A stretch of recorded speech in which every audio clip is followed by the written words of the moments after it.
Hi, everyone. You're listening to Scaling Dev Tools, the show that investigates how dev tools go from 0 to 1. I'm really excited today to have on Nimrod from Daily.dev, which is the place for developer news. Thanks so much for joining us, Nimrod. Hi, Jack. It's a pleasure to be here. I really wanted to speak to you because I remember when I first heard about Daily.dev, and I remember I installed it straight away, but I have no memory of what happened in between. So it seems like you're doing something where people just bypass their decision making and be like, yeah, I need this. I'd love to kind of hear why Daily.dev has been such a sensation from your perspective.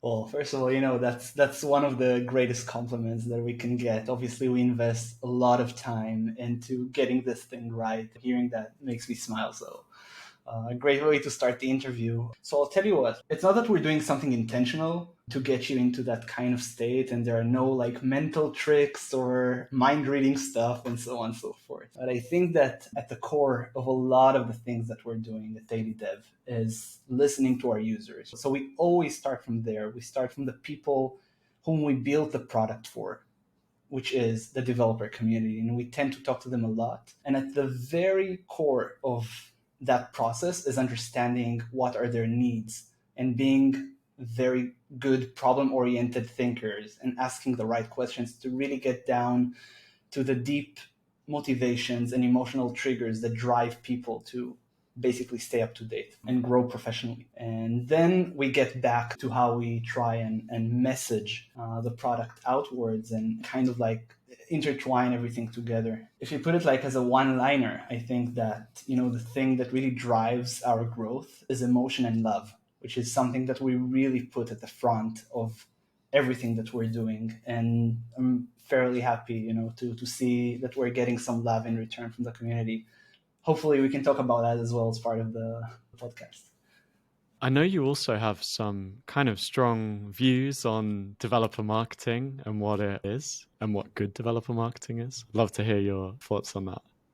Yeah, I mean, definitely that's something that is directly tied up to the previous question. So I think that what makes developer marketing different than just, let's say, normal marketing, excuse me, all the marketeers out there, is that developer marketing is everything but marketing. So I think, again, at the core of developer marketing is understanding developers. And when you think about it, developers are probably the best bullshit detectors in the world, right?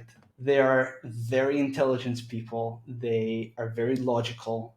They pragmatic, and they want to get things done a lot of the time. You want to be explicit, that's the general rule of thumb. And when you compare that to, the normal paradigm in marketing, which was more or less introduced or strongly advocated by Simon Sinek. Everybody was talking a couple of years back about you got to start with why. So in developer marketing, it's exactly the opposite. You want to start with what. You want to tell people exactly what you're doing and then let them the tools to prove how it works. And if you manage to do it, they're going to get the why by themselves. So in developer marketing, it works exactly the other way around. If you ask me, like, what's the one silver bullet or the single most important advice is that you want to pitch not how the product would help them, not like, hey, it's going to save you time, it's going to save you cost. Those things are obvious. You want to say exactly what your product does and then let them have a hopefully self-serve way to just use the product and get to that aha moment as fast as possible. And some people even call it like the time to hello world. Like you want that time to hello world to be as fast as possible.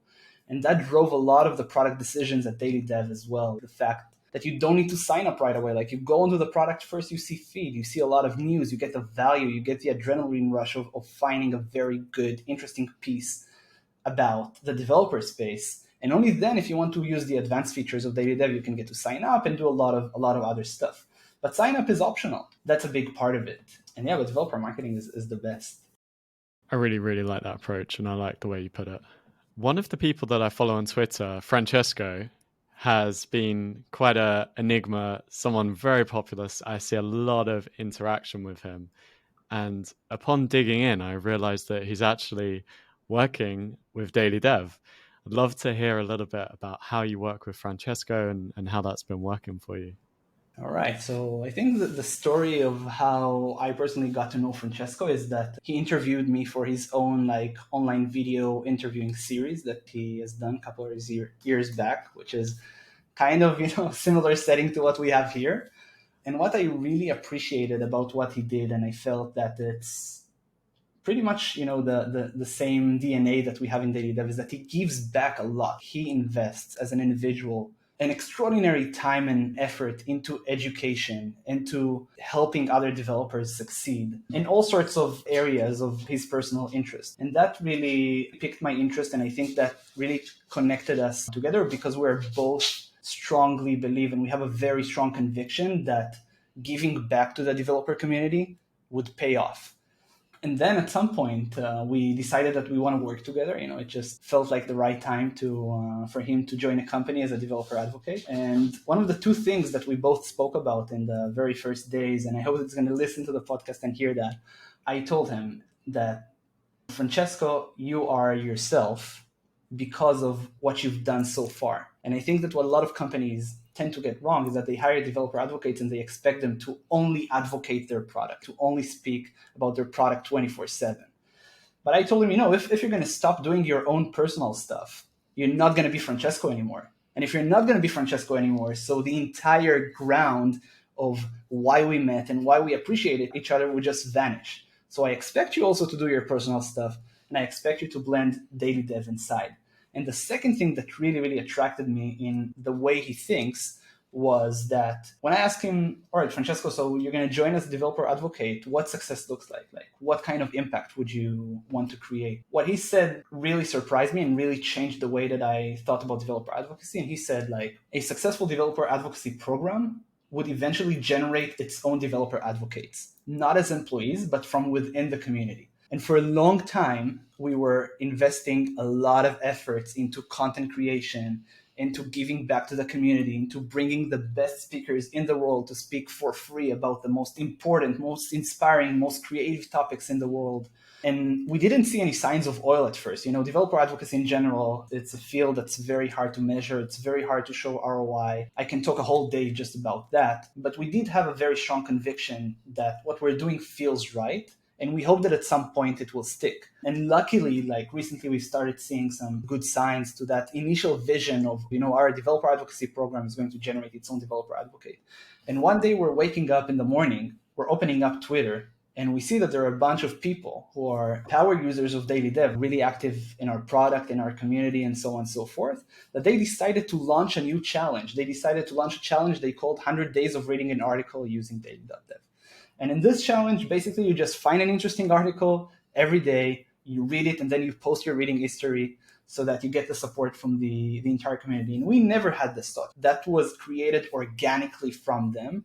And when you see that, obviously you want to support that, but when you see that, that's like a magical moment. That's really the time where you say, all right, we did something right, and we have to double down on that. And right now we're seeing, every day, every week, we see more and more people joining on this online challenge. So you can look up on Twitter, hashtag 100 Days of Reading an Article, and you're going to see a whole bunch of people sharing their thoughts and insights about the latest developer news. I have organically seen that in my own feed, so that is really an amazing initiative that's kicked off. And to hear the backstory is quite incredible that it was completely organic. Like we would never imagine, that such a thing can even start. And we know that's only the tip of the iceberg, making the conviction stronger that we're doing something right in this direction. And we hope to see more people join. So if you're a developer and you're listening to that, we'll welcome you to join the challenge. And actually, that brings us on quite nicely to something we've discussed before. Daily.dev is a news platform that's for developers, right? But that's a very broad term. And actually, what is it that you think is a developer? All right, so let me take us back to the mission of Daily.dev. So at Daily.dev, what we're trying to do is to build a place where developers grow together. So eventually, we want to create one place where all developers exist, a home for developers, if you want to call it that way, and to use the collaborative power to generate more value. So, when you think about Daily.dev, it's not just a developer news program. There is an entire mega network effect behind it that helps the entire community. We have more than 150,000 people using Daily.dev almost on a daily basis. this network effect of people that are consuming content through Daily Dev helps us surface the best interesting articles from all across the internet. And that's the magic. Like the magic is in the ability to connect developers together. And this is what we've been doing so far. And I think that one of the unique aspects of Daily Dev is that it's a platform for developers, but it's not really a developer tool, right? It's not a technical product that would get you to do something in your code faster, cheaper, or better configured, better managed. It's a place for you to grow professionally. And this is what we're trying to do right now. To grow professionally is a very big pain for a lot of developers that are getting into software engineering. There's so many platforms, there's so many tools, technology is changing in a rapid pace, and we hope that we can unify everything and bring everything into one place. But then the question is, what is a developer? And my personal view of things is that we're living in a very special moment in time. That's actually the first time in the history of software development where we experience a generation change. So if you think about it, not so long time ago, software developers were mostly focused at building the very basic building blocks of what software engineering is as of today. And the new developers that are now and in recent years getting into developers are pretty much the same, but also pretty much different than what it used to be several years back. So the new type of developer is not only a person who writes code. Developers, they care about their personal brand. They care about being part of a community. They care about their learning process, and they invest a lot of time into their learning, and they have all sorts of new tools and new capabilities to learn. And we look at these new generation of developers and say, all right, how can we support them? But looking even like 5-10 years down the road from now, so we don't only have the classic developers, those who are already like super senior staff engineer, they've been in software engineering for a long, long time. And it's not only the developers that are now getting into software engineering.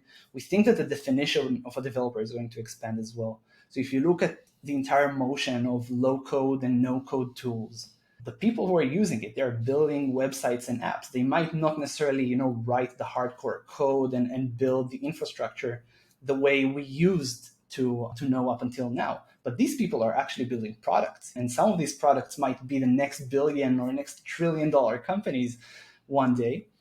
And one of the most interesting trends is a lot of these people are starting to call themselves developers. So if you think about a Webflow developers, they don't write any code. Like they might have some JavaScript snippets here and there, but there are a lot of people who are building great products and great websites through tools like Webflow and others like Wix and so on and so forth. If you ask me, in the next 5 to 10 years, those people would be also called and be part of the developer community as we know it. I agree. It's like a level up on the abstraction, but it's still the same process of problem solving and banging your head against the wall and trying to make things work. Definitely. You mentioned that 150,000 developers use Daily Dev every day, which is obviously an enormous opportunity for developer tools that want to reach developers. Have you got any examples of companies that have done really good marketing campaigns with Daily Dev? Yeah, so I think that one of the unique opportunities that Daily Dev offers to any company who wants to get a trusted access to developers worldwide is to leverage all sorts of partnership models that we have with Daily Dev. So just going real quick about it, the most obvious partnership model is just to submit your own blog as a content source for Daily Dev. It's free. It's just subject to a review process. But once you're there, all your content is going to be part of the feed. It's going to get exposed to tons of developers, and it can generate enormous amounts of traffic. So that's like the equivalent of doing SEO, but just specifically for developers. And it takes 1 minute to submit, and it can make a huge impact on your business. And then on top of that, we also offer some paid models. So you can run ads on the feed in a similar manner that you would do in any other social media platform. So you can pick what type of developers, what geographies, and so on and so forth. And you can promote your product, you can promote a specific job posting, you can promote your event, and so on and so forth. And in terms of like one very interesting success story, I think that one of the best partnerships we have is with a company called LinearB. It's a developer productivity company that are trying to increase the output that the developers produce in a very interesting way. I'll leave it for everyone who's listening to Google that and check it out what they're doing. And together we run some very successful campaigns. Now we're starting to prepare for the third time. We're going to do a partnership around an event that they run called Interact, which is a conference for engineering leaders. We help them to get people to sign up to their event through all sorts of distribution channels that we have. This is what we know how to do. We know how to distribute to developers. We're a one-trick pony, like that's what we know how to do. And in return, like we become sponsor in the event, and we get exposure to like probably the top engineering leaders in the world of tech right now, and to get them also on board Daily.dev and get them to know what we're doing and what kind of impact we can create for their companies. And that was a very successful partnership so far, and I'm very, very happy for it. Nimrod, that's all we've got time for. Thank you so much for joining. We might be able to predict this, but where can people learn more about you and about Daily.dev? So the easiest thing about Daily.dev is just type Daily.dev. The name of the product is the name of the domain, so you can just go there, you can watch a 1-minute video, get the entire understanding of what we do, not what's in it for you, but what we actually do. Then you can try it out. It will take you, again, 1 minute to see the video, 1 minute to try the product, and then you make up your mind if it's good enough for you or not. And about me, I'm all over social media, mostly active on Twitter, so that's the best place to reach out to me. I also have my DMs open. I love communicating with everyone who is passionate about Daily.dev, who's passionate about developer news, who's passionate about building communities. Anything around that really strikes my curiosity, so feel free to reach out. I'm really doing my best to reply to every single one of you. And Jack, for you, like once again, I really appreciate you hosting me here, and I had a wonderful time. Thank you. Thanks so much for joining us, and thanks everyone for listening. We'll see you again soon.